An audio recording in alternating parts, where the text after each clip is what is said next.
What's up, boys? So Hassan again, and I'm back from Morocco. So I spent the past week there. Nothing changed in my work ethic. In fact, if anything, there was a lot more focus work because I wanted to still go and do things. I wanted to go and enjoy the sun, but I knew I had so much work to do, and I wanted to put a lot of content out for you guys. So hopefully you've enjoyed the videos that I've put out on YouTube, Instagram, that kind of stuff. And it's been a decent week. So obviously I've got my sales agency still running in the background, or fulfilling a lot of the deals from the past year, and I may be onboarding a new team just to take care of more of the sales day in, day out, but it's not going to be my main focus. My main focus now is using my platform online to really help make a difference in the world, because something I've been preaching is that the money is easy. Like, on a long enough time frame, once you nail down the skills, nail down the basics, once you become the man who's aligned in his faith, aligned in his purpose, aligned with his skill sets, and is genuinely striving to be the best he can be every single day, the money will come to you. The money is easy. At that point, the money can't not come to you by the will of Allah. And I really want to get that message out there, because the climate that we're living in today is so egocentric. It's all like everyone's just focused on this thing, money. And yes, money is like 99% of things, because it affords you a better life, it affords you freedom, it affords you satisfaction, or like it can sort of satisfy your ego because you're competing with other men. And money's not evil. Money can provide you so many things and create you such a good life, but when you focus on just that, you're just ticking off one box, and it doesn't satisfy you, believe me. And sometimes the more that you chase after it, the less you actually get of it. Because when I was running my sales agency last year, I was so doubled down and focused on money that I got fat. My family relationship suffered. They were worried about me. They're like, you're working 18 hours a day and you're not making money. The more that I chased money, the less of it I got. I didn't have a solid routine nailed down. I didn't have a structure. All I had was tasks that I needed to complete. And yes, my output got great. I developed so many skills, and our sales team was hitting record numbers, but we weren't getting paid, because I was so engrossed in my day-to-day activities that I couldn't see that our client was screwing us. And I took so much accountability to the fact where I thought everything was my fault. And that's a great mindset to have, but you also need to identify when the things that are in your control, you can make a different outcome out of them. For example, when I realized after a few months that our sales team was putting through all these deals and they weren't getting paid on, I should have stopped listening to that client that kept selling me the dream of, oh, it's going to come later, it's going to come later, it's going to come later. And this is something that you guys are going to struggle with on your self-improvement journey, is going from one extreme to another. It's going from having a complete lack of accountability to having too much, to the point where you're prone to manipulation. Because this is the point I'm trying to hammer home. When you focus only on money, it's such a sensitive kind of emotion or trigger that you are so prone to manipulation.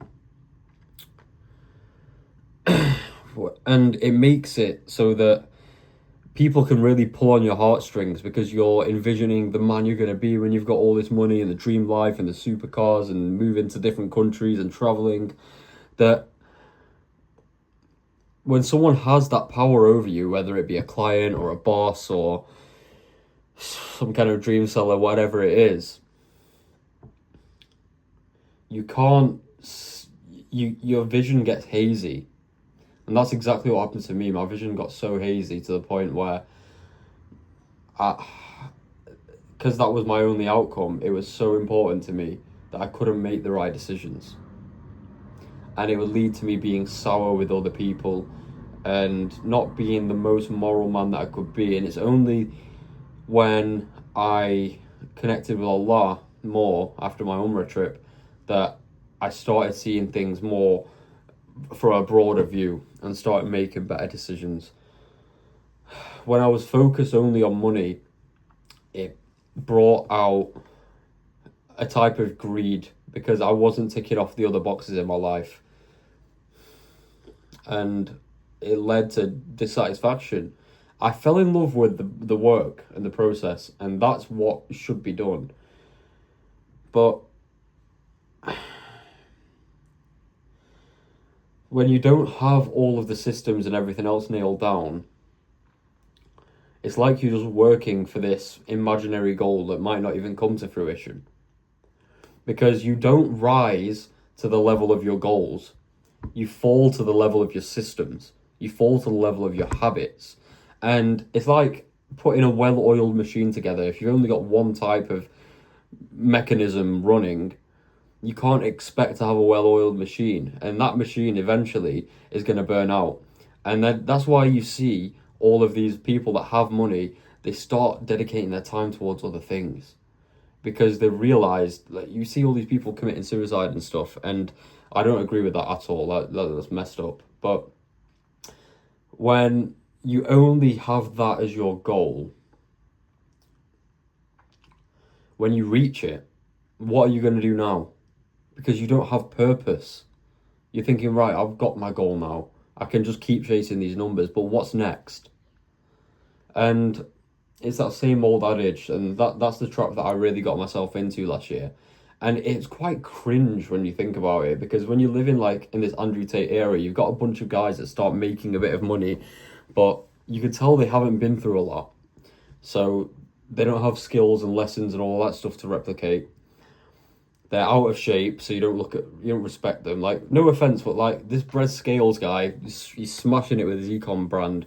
But like, I look at him and I'm like, I don't want to trade lives with you, because he's quite skinny. He's just not that guy, you know. Like, sure, he might be lovable. He's got money. He's great, but I want to be living that life where I'm all encompassing, where I've got everything ticked off. And that's what I've been trying to implement a lot more over the past 6 months.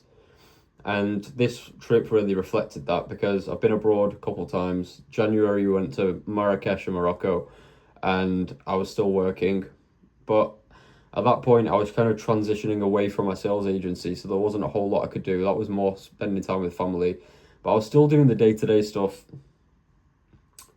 And to be honest, it wasn't bad. I still had a decent routine and structure nailed down, but I felt that quite dissatisfied because I didn't have a lot of work to do, and every work that I was doing was forced. And then Mecca and Medina, I went in March, April, and that was good because it was a connection with Allah. But then this Morocco trip, most recently, that I've just got back from, it was amazing. And where we went wasn't even good. It was just degenerate, loads of people. I didn't even want to go out.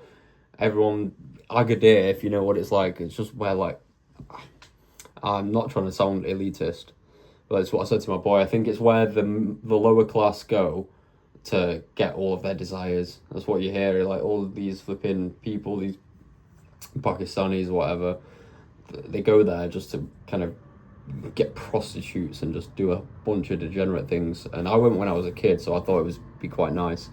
But yeah, I wouldn't go again. But we stayed in a nice villa. If you've seen the day in the life where I talk how I eat 100 grams of protein and 180 grams of protein in a day and stay productive whilst traveling. And this has been my most productive trip to date. The most productive. Because I'd stick to a solid wake up time. I'd go to bed not too late, and I'd still have fun with my boys. I went with one of my boys, Imran, and my brother. And me and my brother, we were locked in on the work. So I'd wake up before these guys. I'd wake up at about 6. Apart from a couple of days, I woke up at like 8.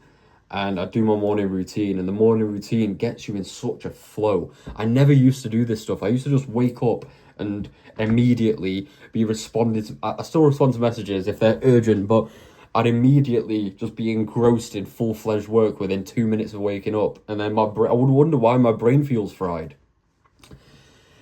And I'd be on the toilet, I'd be doing all the maddest work, and it wasn't healthy. It wasn't productive. because the rest of my day I'd just be doing tasks in and out, and then I'd end up scrolling in between because I'd end up scrolling in the morning just for looking for something, and it wouldn't be beneficial. It'd lead to a lack of productivity in the rest of my day, and that was obviously reflected in my lack of structure and my primary focus only being money. So that led down a downward spiral of all of my other habits, and my connection with God wasn't great. I'd be praying, but I wasn't thinking. So now that I've established the morning routine, obviously you could do the 5-4-5 method. So 5 solid ironclad goals you want to achieve. They could be long-term or within the next 3 to 6 months.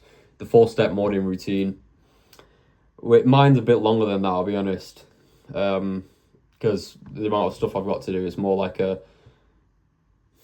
7, 9. Or today I've got 11 tasks to do. But as you kind of grow, your capability to get stuff done can increase. And yeah, on this trip, so I'd stick to my morning routine, which would be pray Fajr Salah, make my bed, drink water, normally take my vitamins, but I didn't have vitamins there, and 50 push-ups, and then read the Quran. And that got me in such a flow state in the morning, because with me, I used to do so many drugs and all this kind of stuff in the past that I used to wake up and hit my vape, that kind of stuff. And because you crave that level of dopamine, anyone that has struggled with vices like this in the past, you are gifted. You don't have a deficiency, because you already crave a baseline of dopamine that most people don't. The non-addicts, they don't crave this stuff. So if anything, dopamine has been, high dopamine, or craving it, has been a common trait amongst a lot of conquerors, because it's the reward chemical. They want to feel rewarded through their outputs. And that's why a lot of people get addicted to drugs, because it's cocaine. It's like instant reward, and you're satisfying that reward. And then it becomes harder and harder and harder to chase that reward, because your tolerance increases, and then the reward diminishes. So you need to take more and more and more and more. And normally it's the people with the best tendencies and the best potential that get addicted to these things, because you're not satisfying your potential in your real life, so you escape from it with this. But once you put these vices down, you have such a tendency to succeed, because you probably dream bigger than other people. Because you've taken all these drugs, your dopamine levels at a higher baseline to feel rewarded. So you're going to put in more work to feel those rewards. It's not overnight, but establishing the morning routine helps that, because you've already stacked up like 5, 6, 7 wins straight away. And for the junkie brain, it's like, wow, right, cool, I'm on track. This can also work if you've not been a junkie. Maybe you've got high dopamine potential and you haven't been a junkie, but I think it's especially true for us. And yeah, so I get the morning routine smashed down, and because I'm doing things that give me real dopamine instead of scrolling on my phone by accident, it gets me in a flow state for the rest of the day. And when I read the Quran, it gives me guidance, and I've started trying to make notes from the page that I read now, so that I don't just forget what I've learned. And yeah, programming with the day of starting your day with Allah as well. It's He puts blessing in your day differently. And I never used to do this. This is a habit I picked up since I started developing, since I came back from Umrah, reading the Quran in the morning, but it's changed my life. It changed my life, honestly. I never used to read the Quran. If you're Muslim, you might relate, but we were taught to read the Quran in Arabic, but we were never taught the translation. So I make sure that I read the Quran in Arabic because I want to be able to recite it, but I'm making sure I read that translation. I need to know what the Word of God's saying, and every time it astounds me. There's no contradictions in that book. There's no room for error, and it's just pure guidance. People love this self-improvement stuff, but there's no self-improvement with God. Without God. Self-improvement without God is just self-obsession. So having that guidance and structure there, amazing. Starting your day with that, amazing. And then I would jump in either training straight away in the morning, either the gym when we were at the hotel, or push-ups, in the morning, or we'd do a high-intensity circuit. You see the video I put on here just after giving me 4 minutes, and I'll show you why your environment dictates your success. We did a high intensity circuit and that was amazing. Bro, it's serious workout. I like to work out in the morning, but sometimes I'll jump straight into my work. The point is, I was just jumping straight into my task because I wanted to go out and enjoy the sun. So I wake up earlier, smash the morning routine, and then get immediately to the work. And because I knew I had stuff I wanted to do, it was focused work. So all the people that tell you that you can't travel whilst working, I don't agree with that. Because some days I'd stay in the house from obviously working from 6 a.m. till 7 p.m. and then I'd go out. And that's fine with me because I'm in a nice environment, I'm working, and I can still go out and enjoy my dinner. Some days I'd finish by 2 and I'd go out and enjoy, and then I'd do things on my phone. The point is, you don't have to be complete hedonist to the point where most people think the holiday is, oh, I just need to go and relax and chill and escape. Because if you're at that baseline, you're living a life that you need an escape from. And that's not the goal. Because if you're living a life that you need an escape from and you're chasing money, that's what you're doing. You're chasing money. So then you have to go and escape from that. That's not a sustainable life. And that's going to leave you unfulfilled in the long run. And if you're just solely going to work and not enjoy yourself as well, when I say enjoy yourself, I enjoy the work. But I know that if I'm going to a different country, I want to enjoy the sun and that kind of stuff. It's good to have that work hard, play hard kind of mentality. You don't want to be in no man's land. I used to struggle with this so much where I'd be out, but I've not done all my work for the day. So I'd be trying to do my work whilst I'm out. And you can do work in coffee shops and stuff, definitely. But it's not going to be your highest leverage work as when you're at home, when you're behind a desk, when you're working, because you've got too many distractions outside. I used to trick myself into believing I could do this, but it was mainly just for like an aesthetic Instagram story. Now, if I've got admin tasks and stuff to do, I'll do those if I'm out.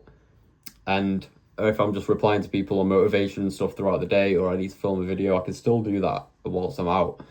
But getting those work blocks done at home before I go and enjoy myself satisfies the reward, satisfies the dopamine that I need an excess of. Does that make sense? And it's going to be exactly the same for you.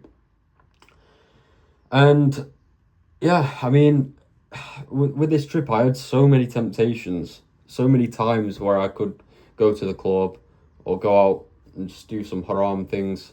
And yeah, like, I'm not perfect. Like, there's women around. I shouldn't really be looking like that, but we're men. It's what we do. And we got to try our best to kind of stay upright in that regard. But there were so many times I was tempted to go and do things that I would have done before, and because I had the consciousness of Allah, I was like, no, God's watching. Like, I've got all these dreams, I've got all these big ambitions, I want to move country, I want to do all of these things. If now that I've left the country and I go and do these things, how is that proving to God that I'll be able to move and still resist temptation? Because above all, I never want to lose my relationship with Allah, because He's helped me so much, and there's going to be eternal blessings with Him. This life is temporary. And if my only focus was money would be my religion, and the way that I'd exploit that would be to go to the club and chase my desires and do all of that kind of stuff, and I'd still feel empty in the morning, just like I did all those times in the past. All of those times. So it doesn't matter what stage you're at, you need these basic pillars holding you down. You need the relationship with God, you need the structure. And when going back to the point about no man's land, working hard and playing hard, when you're working, your biggest focus should be increasing your focus on the work. Because then you can get the work done, you can enjoy yourself in the work, and the quality of work that you do is going to be more focused. Now, here comes another argument, because people talk about smart work. If you can do smart work, which is higher leverage, and more of it, you're going to beat the person that only does 4 hours of smart work. But if doing that smart work for 8 hours a day means that for the rest of the day, you could, not every day this is going to happen, but for the rest of the day, after the 8 hours or whatever you've done, you can go and create memories playing hard. Both of those experiences are going to be higher leverage because you're going to be fully focused at either one, so you're going to get the most out of either one. And I used to struggle so much with procrastination, even when I was in school. I used to like lock myself away, study for my exams, and not get any like social satisfaction. But I wouldn't actually be working when I'd be behind my desk on my laptop. I'd just be looking at it. Oh yeah, I'm just working. But you're not. Every time you say that you're working, you just sit behind your laptop and you do like 20% effort. It's not real work. And you're not going to see real results from that. So whatever you're doing, you need to give it 100%. And I've proven to myself that I can do that now. I can have that focus rather than having the full scattergun focus approach. Whilst that's worked for me in the past, I'm coming into things with more intention and structure now, and I'm seeing more benefits from it, if that makes sense. My output hasn't reduced, my output's increased, and I'm still, like, now I'm working all day. I'm working all day. But if I want to go and do something and create memories, because we're not living this life just for money. You can sit there and you can type away all you want, and you can get money, but you're not going to be satisfied without your relationship with God. You're not going to be satisfied without your abundant social life. You're not going to be satisfied without purpose. What do you actually want out of life? What do you actually want beyond money? Because money is just a tool. Money is just something that can give you more experiences and leverage in the world. And yes, it shows how well you're doing in business, because money is like, it's like keeping score for an entrepreneur. But what are you going to do with that? What actually lights that fire within you? For me, I could go and make money forever with my door-to-door sales agency, but that does not satisfy me. If I was only money-centric, sure, that would satisfy me, but I don't want to be in this country. I don't care about boilers. And I want to do work that satisfies my soul. Me helping people, I've always been this way. Whenever I'd learn something in school, I immediately want to tell someone. Because one, it'd help me consolidate my own knowledge. And two, I'd get passionate about it. I'd be like, everyone needs to know this. How does everyone not know this? And that's how I feel when I talk to this camera. I want to be able to actually influence the way that people think, influence their morals, their character, their ambitions, because a lot of people have limiting beliefs. They think that they can't achieve things. And at the cornerstone of that, I'm not perfect, but I want people to understand that religion ties all of these things together, because there's no success without God. There's no success without Allah. And you can live your life morally and ethically with Allah on your side and still be successful and still enjoy the fruits of your labor in this world whilst looking after the hereafter, because poverty isn't piety, as so many people have you believe. As long as you have that connection with him, and as long as you put him at the forefront of your decisions, like I had to do on this trip, resisting temptation, inshallah I'll be rewarded. But that's also the bare minimum. I want to be able to show people the beauty of the religion, while obviously being a good role model myself and striving for the best for my family. So your purpose has to be greater than just money, because that's going to get very old very soon. And once you actually start embarking on the journey, you'll come back to this and you'll realize that it's the work that's fun. It's the purpose that's fun. It's the progress that's fun. It's the waking up early that's fun. It's hitting the gym with full intensity that's fun. It's having a strong network of like-minded brothers where you can pray together, eat together, laugh together, and also work together and make lots of progress together. That is actually fun. And it's seeing how good you can get that is fun. It's not the numbers on the screen. It's not all these vanity metrics. We want the supercars, we want the watches, we want all of these things. They are going to come. But it's about building the man that can get those things. You don't want it before you're worthy of it. But the beautiful thing is, once you build yourself to a certain level, you can have these things and more, and the purpose, if you take the steps from this video correctly. So, the morning routine. high flow state, high energy. 5 or more daily tasks is what I do. And these are high leverage things that I'm giving my full focus towards, and make sure I'm getting the most output from them. Because every time I do them, I get so excited. I get like a rush of energy, a surge of energy, and I'm able to do more. And yeah, like I said, that ties in with purpose. There's no better feeling for me than helping others succeed and improve. That's the one thing that kept me going with the sales team, watching other people's progress. Because they were getting paid more than me. I don't even get paid on the install amount. They were still getting paid weekly advances. But yeah, that's what we strive for. It's purpose above all. So you need to sit down and need to try things initially. It's going to be a bit scattergun.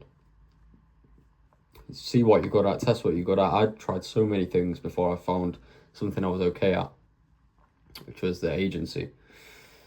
But on a long enough time frame, through putting in your efforts in the skill accumulation, that day is going to come.